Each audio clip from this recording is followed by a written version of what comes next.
Alléluia. Vous allez bien? Vous êtes bien dans votre peau? Avec le Seigneur. Je suis bien dans ma peau parce que Jésus vit en moi. Amen.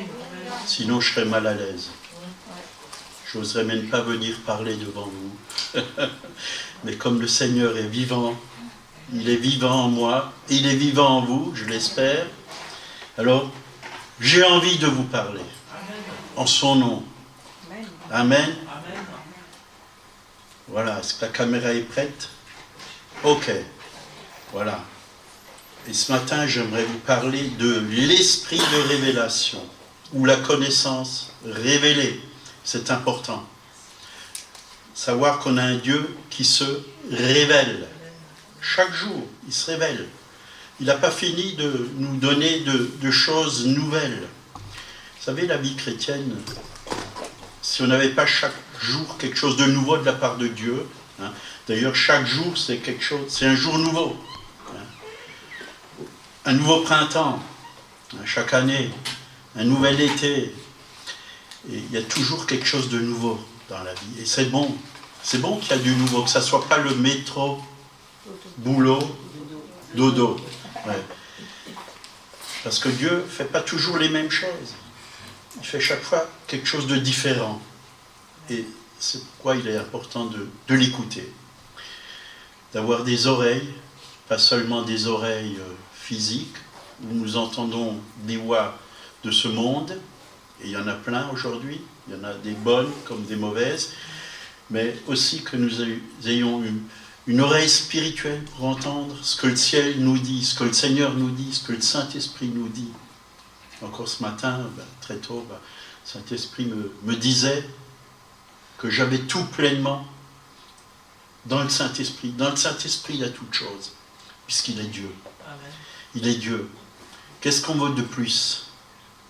L'Esprit de Dieu est un esprit de révélation, de connaissance. Il nous fait connaître tout ce qui est dans le cœur du Père. Et nous avons vraiment besoin de lui. Amen.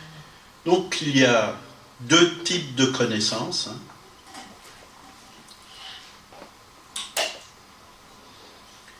Il y a une connaissance qui vient par le biais de nos sens, et il y a celle qui vient de la révélation qui nous est communiquée vraiment par le Saint-Esprit. Par la parole, la révélation est toujours en accord avec la parole de Dieu. Si tu as une révélation qui n'est pas en accord avec la parole de Dieu, ça ne vient pas de Dieu. Dieu et sa parole sont un. Ils sont un.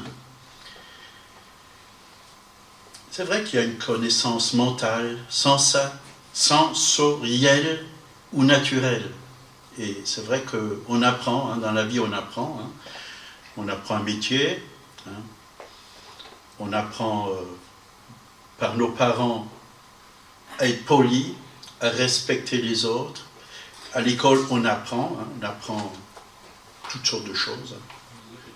Dans chaque classe, on apprend. Mais ce matin, ce n'est pas de cette connaissance que je veux vous parler.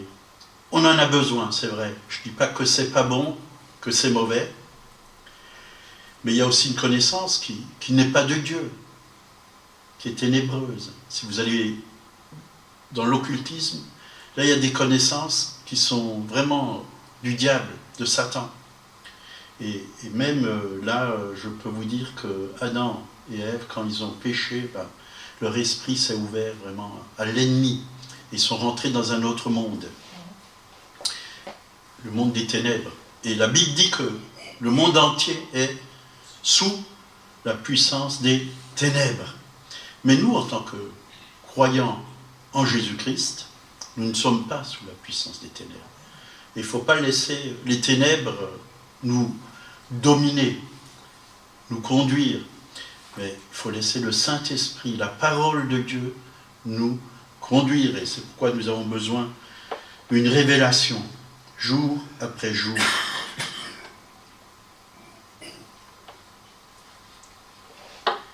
Donc, j'aimerais plutôt vous parler de la connaissance révélée, qui est spirituelle, ou de la révélation.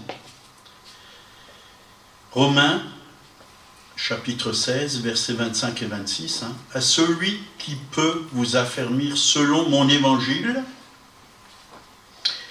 et la prédication de Jésus-Christ, conformément à la révélation du mystère caché pendant des siècles, mais manifesté maintenant par les écrits des prophètes, d'après l'ordre du Dieu éternel, et porté à la connaissance de toutes les nations, afin qu'elles obéissent à la foi, à Dieu seul sage, soit la gloire au siècle des siècles par Jésus-Christ. » Donc là, il nous est parlé, hein, la révélation du mystère caché pendant des siècles. Dans ce verset, le terme révélation est traduit en grec apocalypsie. Vous connaissez tous le livre d'Apocalypse. Il signifie révéler, ôter la couverture ou le voile, découvrir ou exposer quelque chose qui était caché. Donc la connaissance révélée, elle nous vient directement du Saint-Esprit. Directement du Saint-Esprit.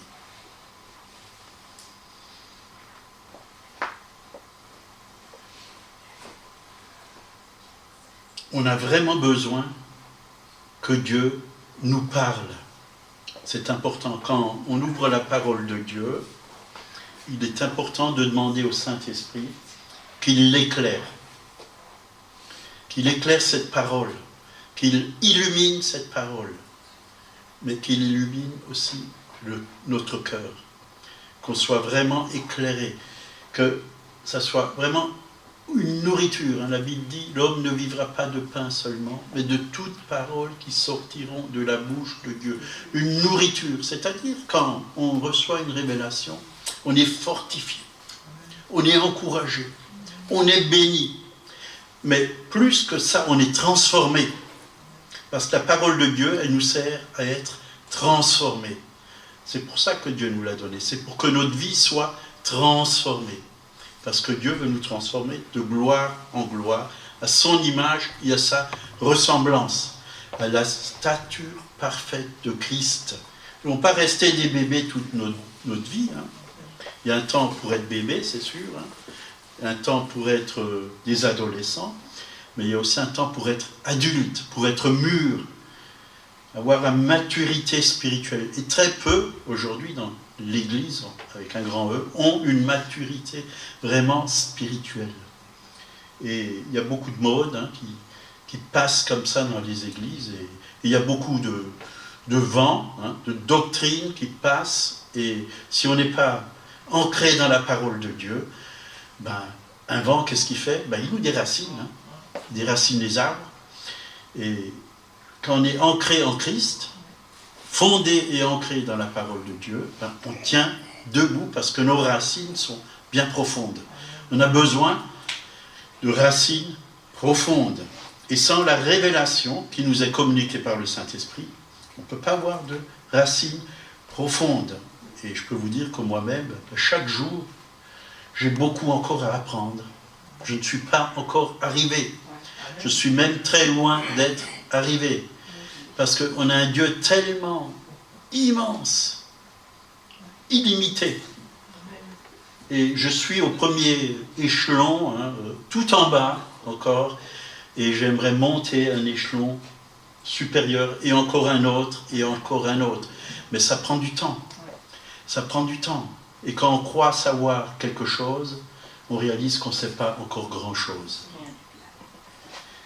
Parce qu'on peut vite tomber dans l'orgueil et se croire meilleur que les autres et supérieur que les autres. Mais nous avons besoin de marcher de progrès en progrès et de gloire en gloire. Donc là, on va prendre un exemple. Dans Matthieu 16, verset 15, c'est un passage que vous connaissez bien. Hein?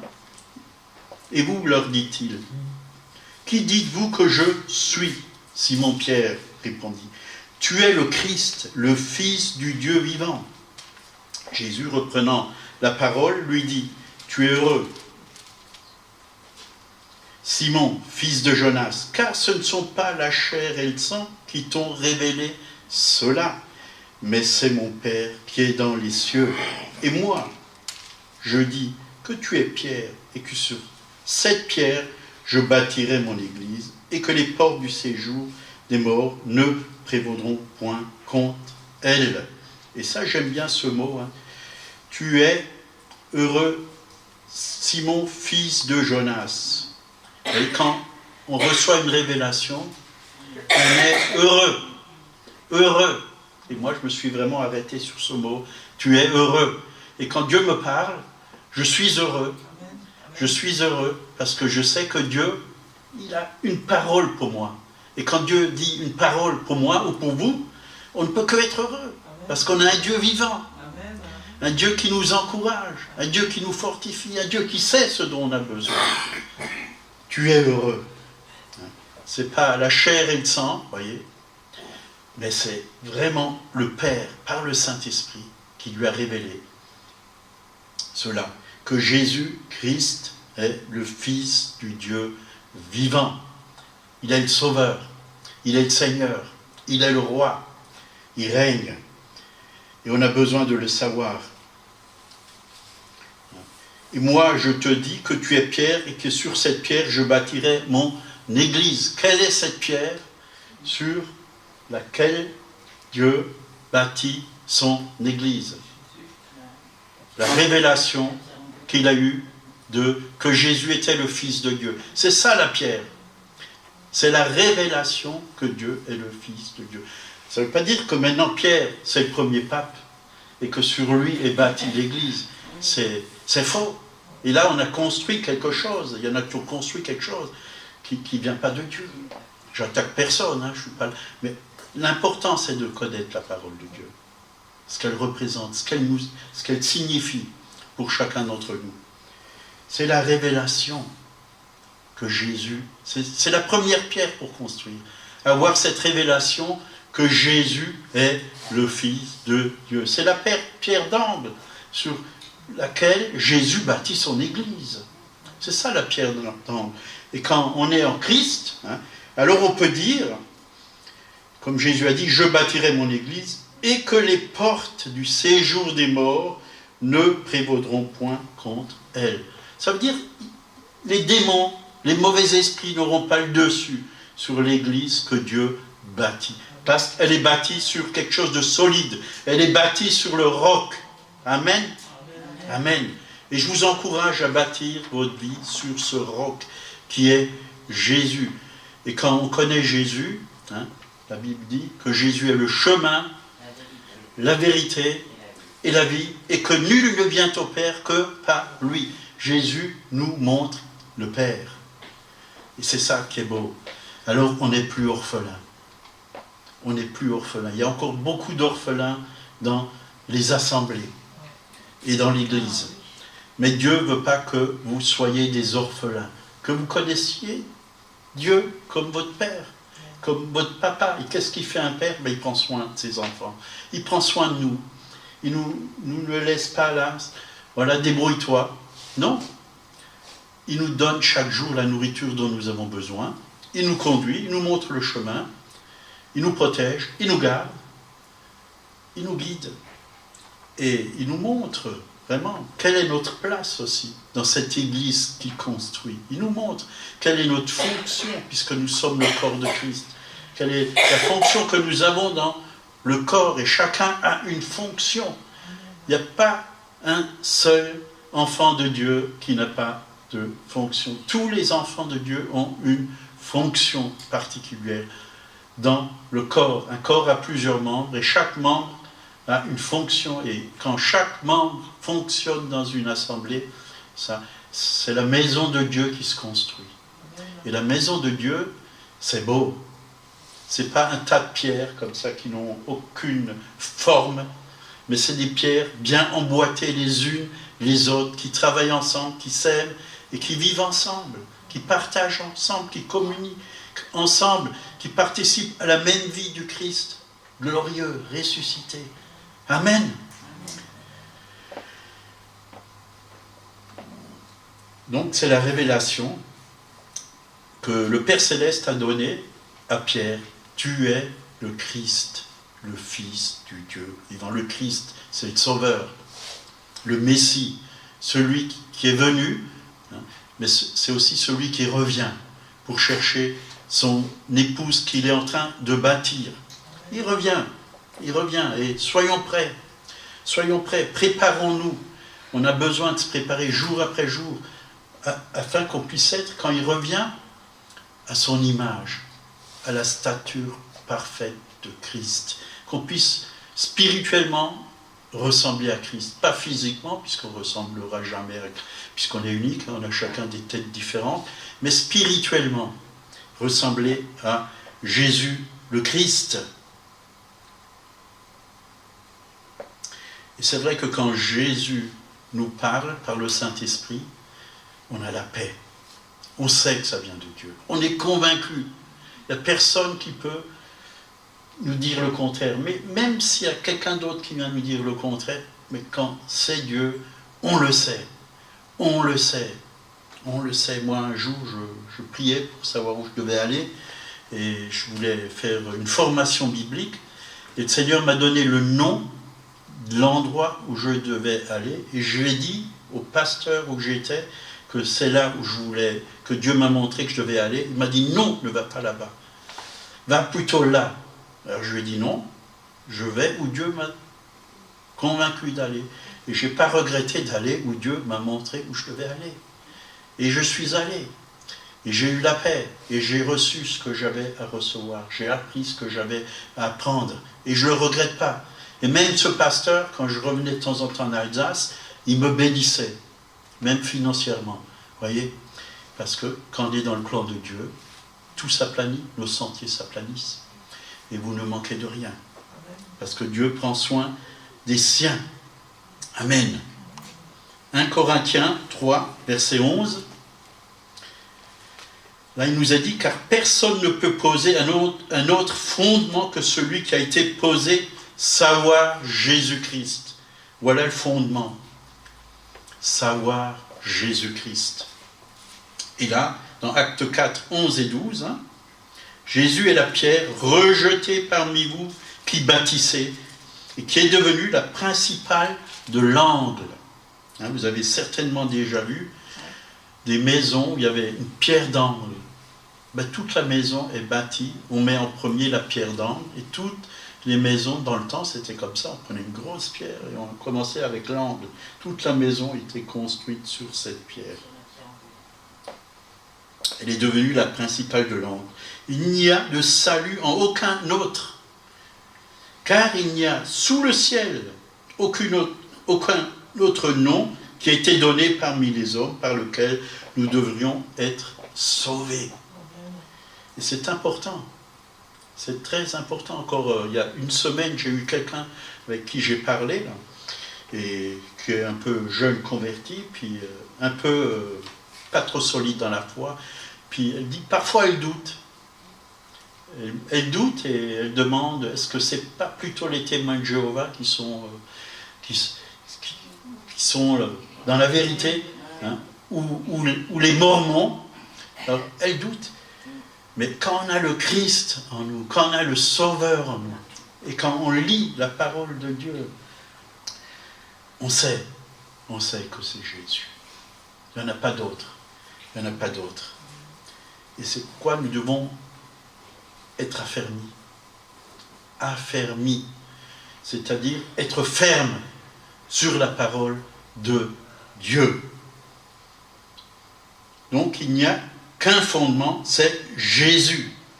Jésus, Christ, le Fils du Dieu vivant. Colossiens 2, verset 3.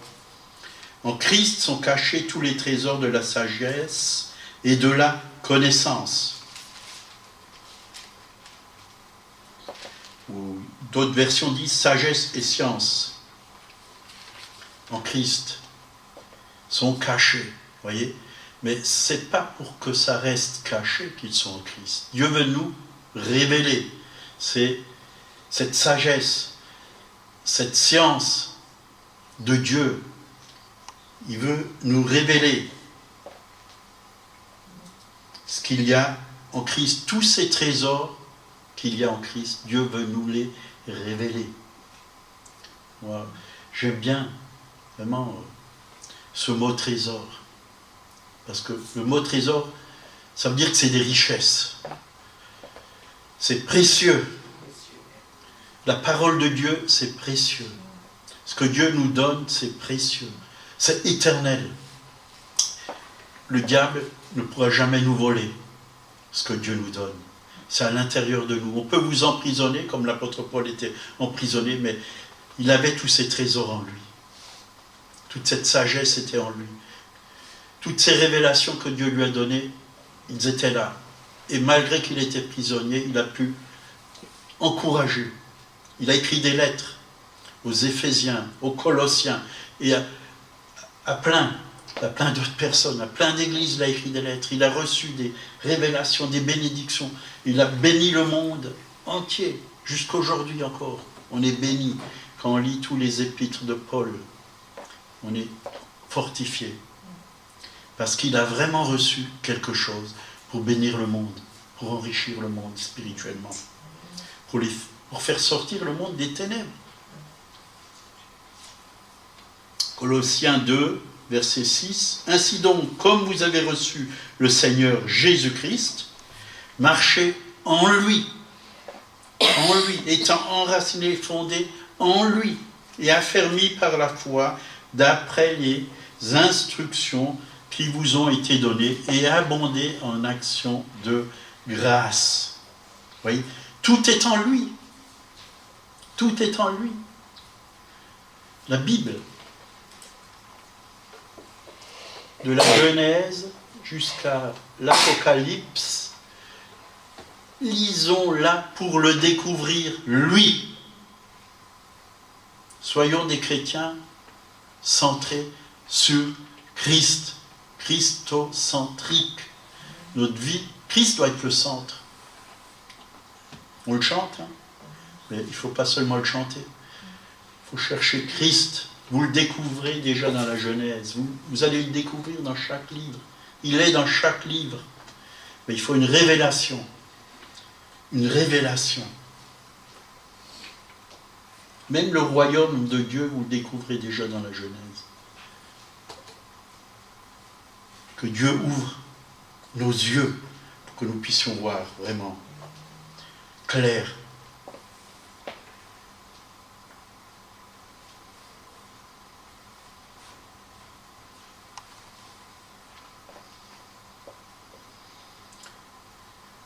Donc, nous devons nous nourrir à l'arbre de vie et non à l'arbre de la connaissance du bien et du mal.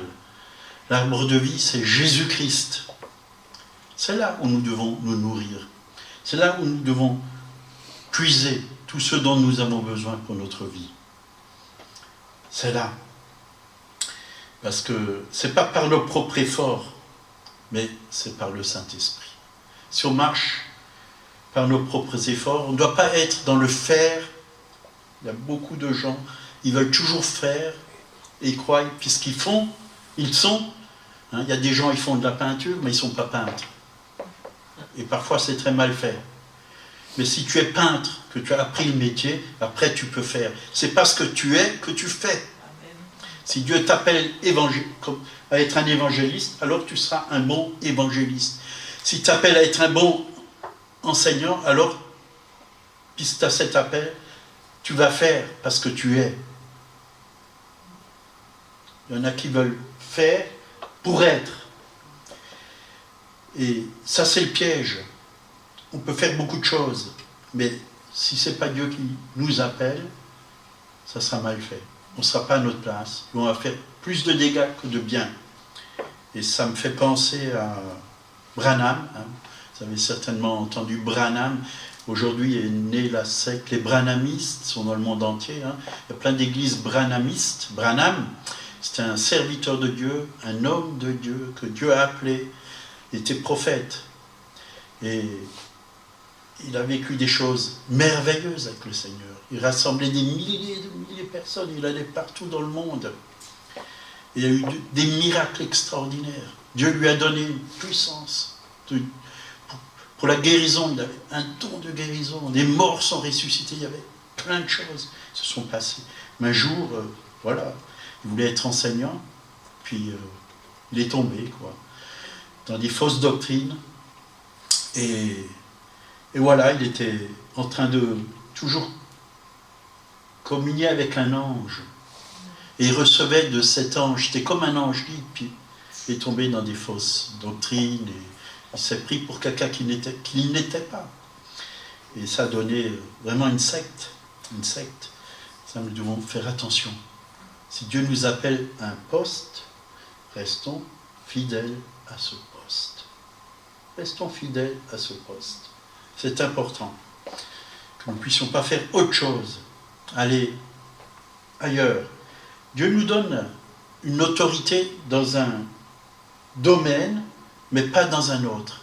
On veut pas utiliser l'autorité qu'on n'a pas dans un domaine. Vous voyez, il y a beaucoup de gens qui m'ont déjà dit « Est-ce que tu peux venir en Afrique ou dans d'autres endroits pour aller apporter la parole de Dieu ?» J'ai dit « Oui, je peux venir, mais il faut que ce soit le Saint-Esprit qui me le montre. Sinon, je ne viens pas. » Mais la plupart du temps, c'est la volonté de l'homme, mais pas de Dieu. Dieu m'a dit que ma place était avant tout ici. Ça peut arriver, comme avec Thierry Coq, que je parte. Quand je suis parti en Algérie, Thierry Coq m'a demandé « Est-ce que tu veux venir avec moi ?» J'ai dit « Écoute, pour l'instant, j'ai rien eu. Hein. On va prier, puis je vais voir ce que Dieu veut, je vais demander au Seigneur. » Puis un matin au culte, j'ai eu la conviction, mais très forte pendant la louange. Puis quand Thierry est venu pour l'école biblique, j'ai dit « Voilà, Dieu me l'a dit, et c'est bon. » Et on est parti. Toutes les portes se sont ouvertes, même pour le passeport, enfin pour le visa. Il y en a plein qui ont demandé, en même temps, le même mois, pour un visa, des pasteurs et tout. L'église de la région, il y a une dizaine, plus de 10 personnes ont demandé de la région, des églises pour aller en Algérie. Les portes se sont fermées pour tous. Et quand on leur a dit que les nôtres se sont ouvertes, parce que c'était Dieu qui avait ouvert les portes. On avait prié. On n'est pas allé pour aller. On est allé parce que c'est le Saint-Esprit qui nous a envoyés. Quand le Saint-Esprit nous envoie, les portes sont ouvertes. Et on peut y aller. D'ailleurs, même le consulat algérien à Strasbourg, moi j'ai rigolé parce qu'il m'a dit « Mais vous connaissez la personne où vous allez ?» Parce qu'il vous demande d'où vous allez, hein, chez qui. Vous devez même donner l'adresse, le nom. Il dit « Non, je ne la connais pas. » Je lui ai dit « Mais j'ai fait connaissance, c'est vrai que par Facebook, on a fait connaissance. » Il dit « Je connais par Facebook. » Vous êtes chrétien? Je lui dis « Oui, oui, oui. » Croyant? Je lui dis « Oui, oui, oui, oui. Je crois, j'habite à Colmar, voilà, je crois en Jésus. Voilà. Vous connaissez Bourtzwiller? J'ai dit oui, je connais, mais je ne fais pas partie de cette assemblée. Mais c'est à eux que toutes les portes se sont fermées, quoi. Là, il faut la sagesse de Dieu. Hein. Et il a dit c'est bon, ben on vous fait le visa, il n'y a pas de problème, quoi. Vous pouvez y aller. Mais il fallait qu'on y aille parce que j'avais déjà le billet d'avion. Sinon, tout est perdu. 1 Corinthiens, chapitre 12, verset 8. À l'un est donné par l'Esprit une parole de sagesse, à l'autre une parole de connaissance. Vous voyez, c'est le Saint-Esprit qui donne des paroles, sagesse, connaissance. On a besoin d'être ouvert à l'esprit de connaissance. Selon le même esprit, la révélation est un fragment de la connaissance divine. On a besoin de la révélation. C'est quelque chose qu'on ne peut pas connaître sans le Saint-Esprit. C'est le Saint-Esprit qui nous communique quelque chose, une pensée qui vient du ciel pour quelqu'un ou pour nous-mêmes, pour une direction. C'est Dieu qui nous donne. Et c'est vrai que quand on reçoit, on ignore. Souvent, vous avez déjà vu, il y a des personnes qui reçoivent des paroles, voilà. Quelqu'un a mal au foie, Dieu est en train de le guérir. Comment la personne peut le savoir? C'est parce que le Saint-Esprit le révèle. C'est le Saint-Esprit qui le révèle. Et parfois même la personne qui la reçoit, elle sent la douleur dans son propre foie. Ça arrive. Dieu n'agit pas toujours comme ça, mais souvent ça. Ça se passe comme ça, quoi. Hein. Ou la personne qui reçoit, quelqu'un qui a une douleur au bras, ben elle ressent la même douleur dans le bras. Il peut dire, voilà, Dieu, il voit ton bras, il pose sa main maintenant sur ton bras. Et Dieu est en train de... Ça, c'est des paroles de connaissance, quoi. Et je crois que nous devons demander au Seigneur qu'il nous donne des paroles de connaissance, mais aussi des paroles de sagesse, parce qu'il y a des gens qui ne savent pas. Ils ont besoin, ils ne savent pas. Ils demandent quelque chose au Seigneur, ils ne connaissent pas si c'est bon, si Dieu est d'accord avec ça, ou qu'il n'est pas d'accord, une direction. Et du coup, il y a une parole de sagesse. Moi, ça m'est arrivé il y a quelques années. J'étais dans une église, puis j'étais avec Monique, et puis j'ai dit au Seigneur, Seigneur, j'aimerais tellement aller au Niger. Est-ce que c'est ta volonté? Montre-moi-le.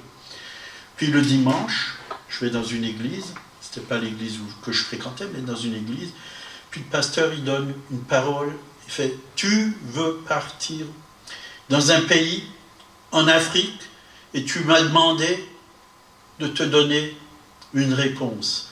Aujourd'hui, je te dis, je t'ouvre la porte, tu peux partir. Tu peux aller.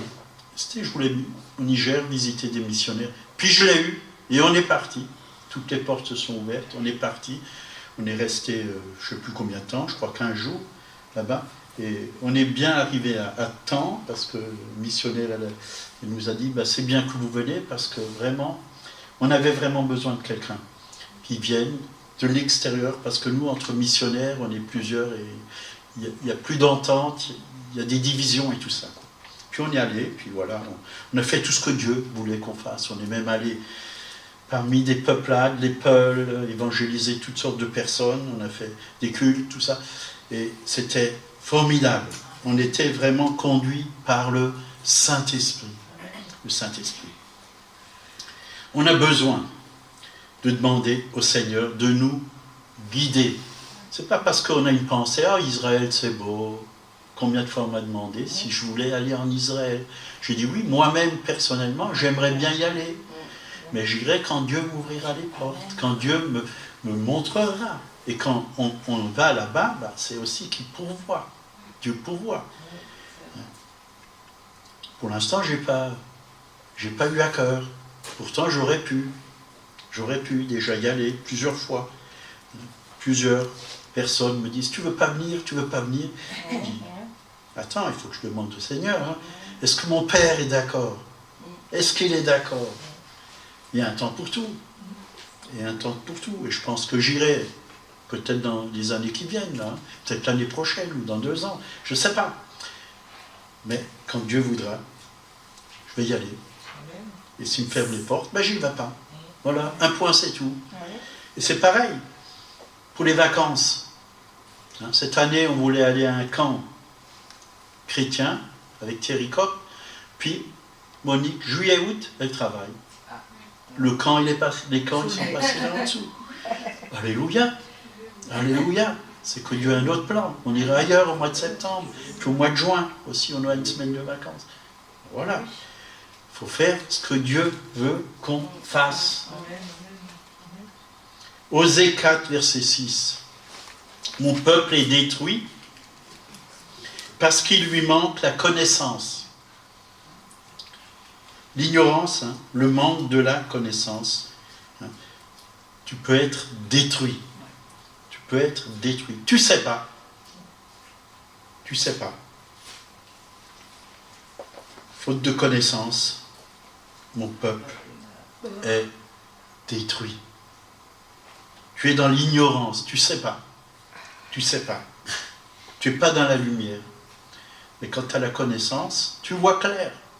Tu vois clair. Et ça te construit. Et beaucoup ne saisissent pas pleinement leur héritage et ne jouissent pas abondamment des promesses de Dieu. Certains ne connaissent pas leur identité en Christ parce que quand on ignore quelque chose, on ne peut pas recevoir. Si on ne sait pas ce que Dieu il a pour nous, ce qu'il a prévu pour nous, ce qu'il veut nous communiquer, nous donner, on est ignorant. On est ignorant. Donc, en Christ, nous recevons tout ce dont nous avons besoin. Dieu nous le donne, mais nous devons le prendre. Dieu nous a déjà tout donné en Jésus-Christ. La Bible dit, vous avez tout pleinement en Christ. Mais est-ce qu'on vient le chercher, ce qu'il nous donne? Le matin, quand il pleuvait, la manne dans le désert, si je restais dans leur maison, elle n'allait pas venir dans leur assiette. Hein. Il fallait la chercher et la ramasser. Il faut un peu bouger. Il faut faire quelque chose. Il faut chercher. La Bible dit, cherchez, vous trouverez. Cherchez dans la parole de Dieu. Est-ce que, quand on a soif, Dieu va nous donner à boire? Ça ne vient pas tout seul. Ce n'est pas à coup de baguette magique que Dieu nous forme. Non. C'est à nous de prendre. Fortifie-toi et prends courage. Voilà ce que Dieu a dit à Josué. Fortifie-toi et prends courage. C'est qui doit se fortifier? Moi-même. Vous. Et c'est nous, à nous de prendre courage.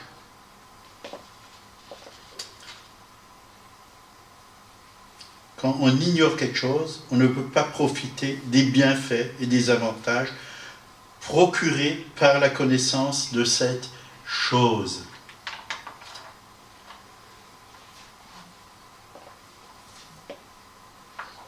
Nous devons nous saisir de notre identité en Christ. C'est très important.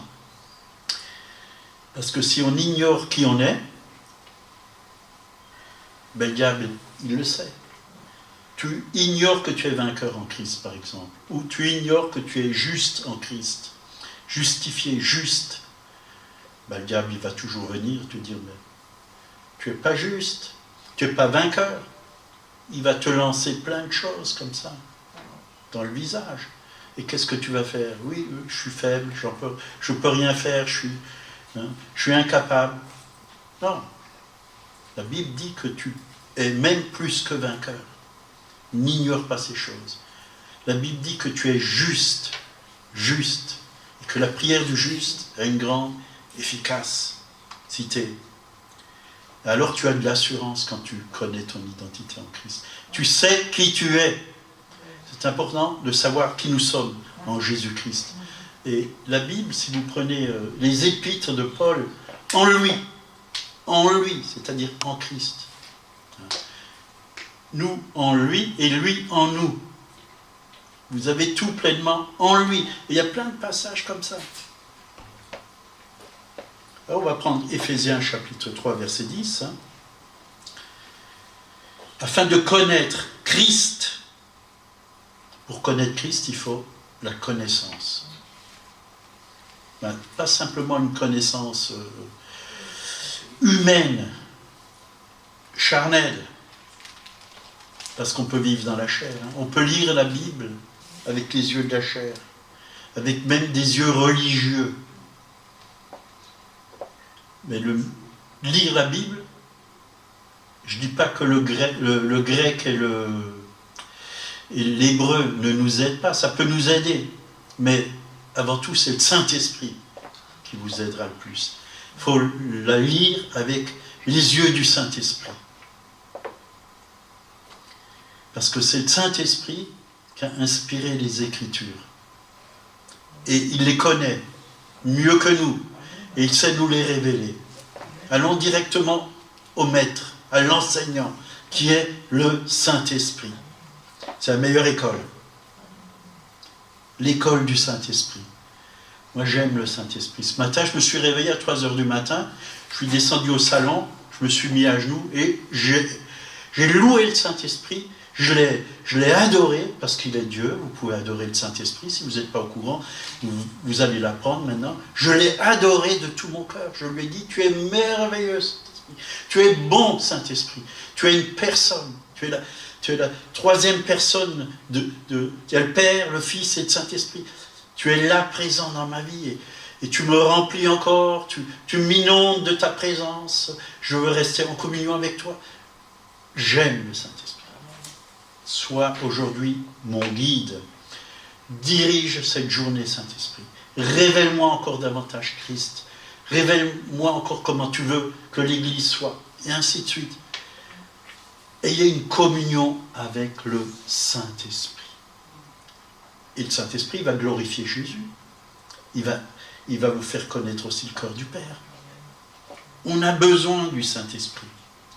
On ne connaît pas beaucoup le Saint-Esprit dans l'Église. On le met bien souvent de côté. On le met de côté. Mais il ne nous a pas été envoyé pour qu'on le mette de côté. Il est là pour nous conduire dans toute la vérité. Il vous conduira dans toute la vérité. La Bible dit. Dans toute. Alors, je vous encourage à avoir faim et soif du Saint-Esprit. Soyez remplis du Saint-Esprit. C'est ce que la parole de Dieu nous dit. Ne vous enivrez pas de vin. Au contraire, soyez remplis du Saint-Esprit. Remplis. Quand la Bible parle d'être rempli, je dis même, tu vois, même David, tu vois d'huile ma tête dans le psaume 23, et ma coupe déborde. Que nous puissions déborder de cette joie, de cet amour. Parce que le Saint-Esprit nous communique la joie. Le Saint-Esprit nous communique l'amour. C'est un esprit de joie, c'est un esprit d'amour, c'est un esprit de force, c'est un esprit de sagesse, c'est un esprit de révélation, c'est un esprit de gloire. Connaissons le Saint-Esprit. Demandons qu'il se révèle à nous, qu'il nous montre vraiment qui il est. Cherchez dans la parole de Dieu. Et vous allez découvrir. Si quelqu'un a soif, qu'il vienne à moi et qu'il boive. Qu'est-ce qu'il va boire? La présence de Dieu. Saint-Esprit de Dieu, et des fleuves d'eau vive. C'est la vie de Dieu même qui va couler de votre sein. C'est la sagesse de Dieu qui va sortir de vous. C'est les révélations de Dieu qui va sortir de vous. C'est l'amour de Dieu qui va se manifester. Ne bloquons pas le Saint-Esprit dans nos vies, mais qu'il ait toute la liberté de pouvoir se manifester et agir. Il aimerait tellement le faire, mais on lui met tellement de blocages. Mais je reviens à mon verset, Philippiens 3,10, afin de connaître Christ et la puissance de la résurrection. La puissance de la résurrection. Et la communion de ses souffrances, en devenant conforme à lui dans sa mort, pour parvenir, si je puis, à la résurrection d'entre les morts. Paul avait une passion pour Dieu, une soif de connaître Jésus le Christ. Paul ne voulait pas seulement une connaissance intellectuelle ou théorique, mais connaître Christ personnellement. Christ personnellement. Yada, en hébreu, mais je n'ai rien contre l'hébreu, qui signifie avoir une connaissance intime. Vous voyez, c'est comme un homme qui connaît une femme. Connaître quelque chose, connaître quelqu'un, partager avec lui, avec Jésus, vivre quelque chose avec lui, avoir une rencontre, un face-à-face avec le Seigneur, communier. Prenons notre temps, ayons un face-à-face avec lui, communion avec lui. Et là, Éphésiens 3, 19, là, il nous dit, et connaître l'amour de Christ qui surpasse toute connaissance. L'amour de Christ surpasse toute connaissance, en sorte que vous soyez remplis de toute la plénitude de Dieu. On est bien loin de ça, de ce que vivait l'apôtre Paul. L'Église est bien loin de tout ça. Oh, combien j'aimerais moi-même l'être déjà, recevoir cette plénitude, vivre. Mais je suis en route. Je suis en route et je crois que vous êtes en route si vous avez faim et soif. Parce qu'il y a beaucoup plus encore avec le Seigneur. Il faut sortir du bébéisme. C'est un mot que j'ai une fois entendu, qu'un chrétien a inventé, et j'ai trouvé ça bien. Il faut enlever nos couches.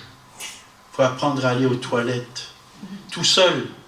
Ça ne doit pas toujours être les autres qui viennent nous relever. Parce que Dieu sait nous garder debout. Il sait comment on peut marcher et être victorieux. Il sait. Et il veut nous apprendre à vivre une vie de victoire. Donc connaître Dieu, c'est faire l'expérience de son amour.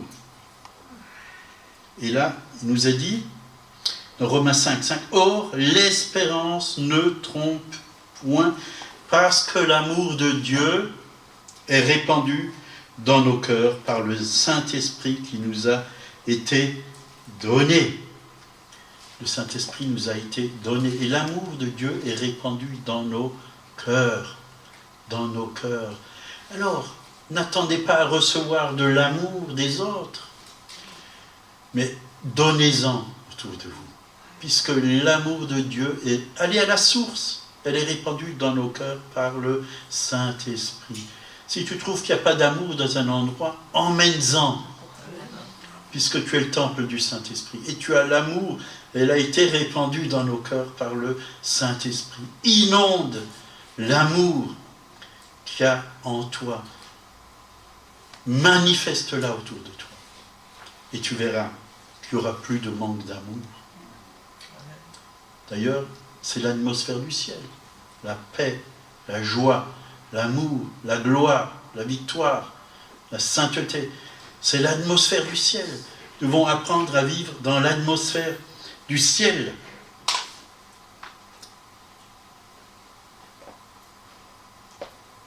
Connaître Jésus, c'est emmener sa réalité, son autorité, sa vie et sa puissance sur la terre. Jésus est au ciel. Et la Bible dit, j'ai relevé le verset pour vous, la Bible dit dans Éphésiens 2, verset 6, « Il nous a ressuscités ensemble. » Ça, c'est l'Église. Ensemble. Et nous a fait asseoir ensemble dans les lieux célestes en Jésus-Christ, afin de montrer, dans les siècles à venir, l'infinie richesse de sa grâce, par sa bonté envers nous en Jésus-Christ. Donc, ces deux versets qui nous parlent de l'Église. C'est l'Église. Il nous a ressuscités. Bien sûr, pas corporellement. Votre corps, soit il va être enlevé si Jésus revient, soit il va retourner en poussière. Mais votre esprit, en vous, il y a déjà la vie du Christ ressuscité. Il y a la puissance de résurrection. Sinon, Jésus n'aurait pas dit « ressuscitez les morts ». Nous avons la puissance. Guérissez les malades, chassez les démons. C'est parce qu'il y a cette puissance en nous que nous pouvons le faire. Il nous a ressuscités ensemble. C'est l'Église. Ça, c'est l'Église de Christ. Elle est dans les lieux célestes. Elle est assise avec Christ dans la victoire, dans la gloire. Et quand on voit l'Église comme Dieu la voit, assise, pourquoi assise? Parce que tout est accompli. Le Seigneur a déjà tout fait pour nous sur la croix de Golgotha. Nous sommes dans le repos. Nous sommes assis. Nous sommes assis avec lui. L'ennemi est sous nos pieds. Il est vraiment sous nos pieds. Nous triomphons avec lui. Nous sommes avec lui sur le char de triomphe. Nous avons cette vie de résurrection en nous. Elle est en nous, il faut la laisser couler. La source, elle est en nous. Christ en vous, l'espérance de la gloire. Christ habite dans nos cœurs. Nous sommes avec lui déjà dans le ciel, bien sûr. Physiquement, corporellement, on est sur la terre. Ça, on est bien conscient. Mais moi, je peux vous dire, parfois, je fais de la peinture. Mon esprit, il est là-haut, dans les lieux célestes. Et je participe à la joie qui se passe dans le ciel. Je me réjouis. Je suis dans la joie, je suis dans la paix, je suis dans l'amour. Je suis dans cette gloire avec lui, là-haut, dans les lieux célestes, assis avec lui, tout en faisant de la peinture sur la terre. Voyez ? Et c'est ça, l'Église. C'est qu'elle apporte le ciel sur la terre. Elle manifeste le ciel sur la terre. C'est ça, elle prend les choses d'en haut pour les emmener ici-bas. Ici-bas. C'est ça. faire progresser le royaume de Dieu. Et les gens vont vous dire, mais qu'est-ce qui vous rend si joyeux? Qu'est-ce qu'il y a chez vous que vous soyez tellement tranquille et en paix, alors que tout va mal, il y a des crises, les salaires deviennent de plus en plus petits. Mais Dieu va faire monter vos salaires si vous restez en lui. Il va faire monter vos salaires, il va faire monter la joie dans votre cœur, il va faire monter l'amour dans vos cœurs. Vous allez vivre dans une dimension tout à fait nouvelle. Parce qu'on n'est pas de ce monde, on est du royaume de Dieu. Et on doit manifester le royaume sur cette terre. Et si on n'est pas assis, si l'Église n'est pas assise avec Christ dans les lieux célestes, c'est plus l'Église, c'est Babylone. Babylone. Alors, quand on est assis là-haut, on voit les choses comme Dieu les voit. Dieu voit les choses d'en haut. Et les montagnes d'en haut, elles paraissent bien plus petites. Les problèmes d'en haut sont bien plus petits et bien plus faciles à résoudre parce que Dieu est tellement grand que c'est rien pour lui de résoudre tel et tel problème. Et je l'ai vu. Quand j'avais 20 000 € en rouge, enfin c'était des francs dans le temps, si j'aurais regardé les choses d'en bas, j'aurais mis les clés sous le paillasson. Mais comme j'ai regardé les choses d'en haut, je savais que Dieu allait pourvoir à ce besoin. Et il l'a fait. C'est pour ça que je peux en témoigner. La parole de Dieu est vraie. Elle marche. C'est la vérité. Ce que Dieu dit, sa main l'accomplit. Vous pouvez vraiment faire confiance au Seigneur. Il nous a ressuscités ensemble. Donc, nous avons une position. On est assis dans le repos. Dans le repos. L'Éternel combattra pour vous. Parce qu'il a déjà vaincu l'ennemi. Il a déjà tout accompli. Ceux qui sont avec nous sont plus grands, en plus grand nombre que ceux qui sont contre nous. Il a déjà vaincu toutes ces puissances ténébreuses. Soyons dans la paix. Jésus, tu es vainqueur dans cette situation. Tu es vainqueur. Je ne vais pas m'affoler. Je ne vais pas me tourmenter pour quoi que ce soit.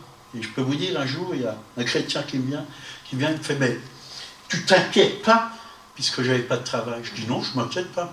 Dieu va pourvoir. Pourquoi je devrais m'inquiéter? Ben, tu ferais bien un peu de t'inquiéter. Pourquoi tu veux que je m'inquiète? Dieu pourvoira à tous mes besoins. Il va pourvoir. Et Dieu a pourvu. C'était avant le mariage.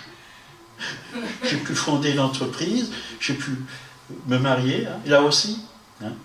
Le mariage. J'avais besoin d'une révélation pour me marier. Et le mariage, c'est pas simplement être collé à quelqu'un. Ça, c'est plutôt un pax. Mais le mariage, c'est une fusion. Vous voyez, quand j'ai rencontré mon épouse, elle avait les mêmes pensées que moi, les mêmes idées que moi. Elle avait reçu les mêmes prophéties que moi. Alors, c'était une fusion. De deux, on est devenu un. Nous sommes un seul esprit avec Christ, dit la parole de Dieu. Et quand tu es un seul esprit avec Christ, tu vas dans la même direction que Christ. Tu as les mêmes pensées que Christ, tu fais les mêmes œuvres que Christ. Amen. C'est ça. Parce que coller, quand il y a de l'épreuve, ça peut se décoller. Mais quand c'est fusionné, ça tient, c'est puissant, c'est fort. C'est fort.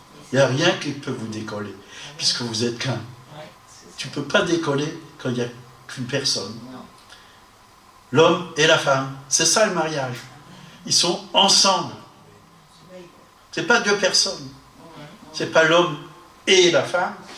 Non. Quand Dieu a créé l'homme, il a pris la femme de l'homme. Ils étaient qu'un. Alors, pour les couples, soyez unis, soyez un, allez dans la même direction. Et vous verrez que ça va marcher. Et personne ne pourra vous décoller. Et restez ferme, enraciné en Christ. Il y aurait beaucoup de choses à dire, j'étais juste encore plusieurs pages là, vous voyez. Mais ça sera pour une autre fois. Je vois que je ne suis même pas un dixième là. Voilà. Seigneur, merci pour ta parole. Elle est la vérité. Nous avons faim et soif de toi. Nous désirons te connaître davantage, Seigneur. Avoir une révélation de qui tu es, Seigneur. Merci Jésus. Parce que tu as encore beaucoup de choses pour chacun d'entre nous. Tu veux te révéler davantage à nous et tu veux nous révéler tes projets. Et tes projets, c'est des projets de paix, oui, et de bonheur, Seigneur. Parce que tu as le meilleur pour l'Église, Seigneur. Quand tu as changé l'eau en vin, il était encore meilleur que le vin terrestre. Celui que l'homme avait fait par la vigne, par le raisin. Toi, il venait directement du ciel. Il était impeccable. Il était bon. Il était parfait. Ça réjouit beaucoup de gens. Et tu veux nous donner du vin nouveau à chacun et à chacune. C'est-à-dire quelque chose de meilleur encore. Tu veux nous donner. Oui, parce que tu veux que nous soyons le sel de la terre, mais aussi la lumière du monde. Et nous voulons donner de la saveur à ce monde, Seigneur. Et nous voulons aussi que les gens soient éclairés, Seigneur. Tu as dit, vous êtes la lumière du monde. Si nous sommes la lumière, c'est parce que nous sommes branchés à la véritable lumière, à la centrale électrique qui est Christ et qui nous fait briller partout où nous allons, Seigneur. Oh, gloire à toi. Merci pour la parole que tu nous as communiquée. Protège cette parole, garde-la dans nos cœurs, Seigneur, et que vraiment l'ennemi ne puisse pas venir la voler et nous la faire oublier. Au nom de Jésus, Amen. Amen.